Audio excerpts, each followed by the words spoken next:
RCF. L'épilepsie, on en parle tout ce mois avec le professeur Alexis Arzimanoglu, le chef du service d'épileptologie clinique des troubles du sommeil et de neurologie à l'hôpital Femmes-Mères-Enfants. Bonjour professeur. Bonjour. On va mettre en lumière aujourd'hui une compétence de votre service, ou en tout cas de ce qui se passe à Lyon, puisque Lyon coordonne un réseau européen de maladies rares liées à l'épilepsie. Ça se passe ici ? Ça se passe ici. Au fait, depuis 2017, l'Europe a mis en place ce qui, à mes yeux, est un système extraordinaire, c'est-à-dire des réseaux européens de centres de référence pour les maladies rares.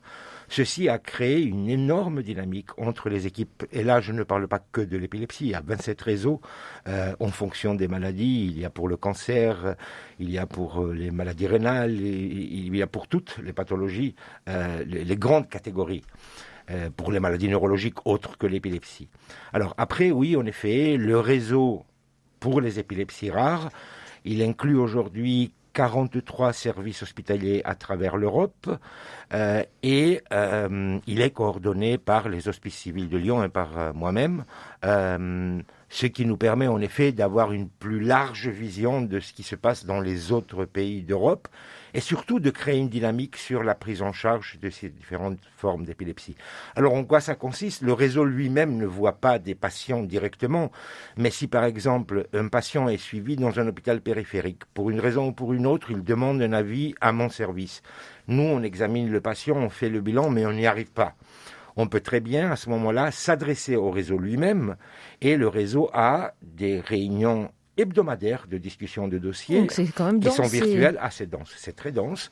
C'est des réunions virtuelles, bien évidemment, et pas que à cause du Covid, qui permettent de mettre autour de la table une dizaine d'experts des différents pays européens à chaque fois, en fonction des domaines de ce qu'on discute, et donner par la suite un avis à l'équipe hospitalière qui était à l'origine de la demande. Et cette équipe était invitée à participer aussi à la discussion pour mieux suivre. Ça renforce le suivi, ça vient multiplier finalement les avis.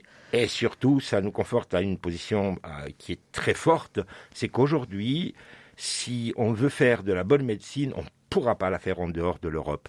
La médecine est devenue trop compliquée, les maladies rares encore plus, et on a besoin d'avoir l'apport de toutes les équipes européennes, de leur savoir, de leurs compétences, de la gestion des traitements. Plus c'est compliqué, plus on a besoin de l'avis de nos collègues. Même si je considère que mon service, comme d'autres, comme celui de Marseille, comme d'autres à Paris, sont des services d'excellence. Parfois, souvent, on a besoin de l'avis de nos autres collègues. Et c'est facile, entre guillemets, de travailler avec d'autres services de pays étrangers, européens mais étrangers, donc dans d'autres langues, avec d'autres termes. Non, on parle plus ou moins tous anglais déjà, donc les discussions forcément se font en anglais, mais toute la littérature médicale est en anglais. Même malgré le fait que, suite au Brexit, les Anglais ne sont plus officiellement dedans, nous, en tant que médecins, en tant que scientifiques, on continue à collaborer avec nos collègues britanniques exactement de la même façon que dans le passé. Donc oui, c'est tout à fait possible.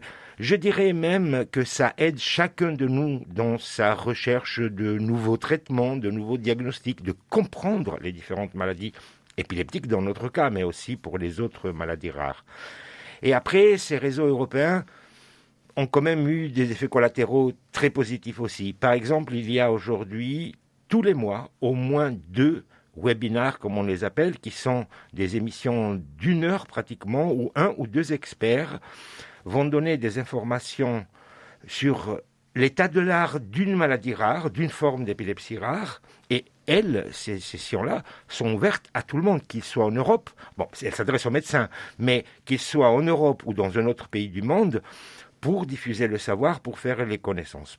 Parallèlement à ça, s'est développé à côté de ce qu'on appelle les ERN pour le réseau européen de référence, un réseau d'associations de patients. Là, la langue est un élément un peu plus compliqué parce qu'en effet, une famille italienne ne parle pas nécessairement anglais et quand elle est avec une famille lituanienne, ça peut être difficile. Mais quand même, ça crée un lien. Mais malgré ça, oui, ça crée un lien et puis ça permet de passer des informations de prise en charge dans les différents pays. On ne le voit pas souvent, mais on a de quoi être étonné. Chez nous, en France, c'est connu qu'on a une excellente prise en charge de plein de pathologies. Mais je peux vous dire qu'il y a d'autres exemples dans d'autres pays européens aussi. Et c'est ce maillage, ce mixage qui permet petit à petit d'améliorer la prise en charge des patients. Ce système-là, le système des réseaux européens, ne peut marcher que s'il est appuyé sur un réseau national. Sur un réseau national à chaque fois, parce qu'on ne peut pas avoir que des centres d'excellence. On a besoin justement de diffuser l'information dans les régions, dans les départements, etc.